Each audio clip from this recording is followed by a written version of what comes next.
పరలోక భవనాన్ని ఈడ్చుకొచ్చి గదిలో మార్చి మళ్ళీ కట్టారో ఏమో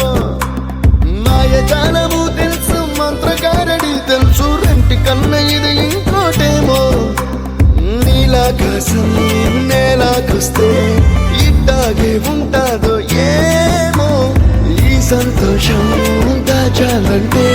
హృదయాలు ఓ వంద కావాలేమో ఇంతందంగా ఉంటుందా ఈ లోకం ఇన్నాళ్ళు ఈ మనసుకి తెలియాలేదే పాపం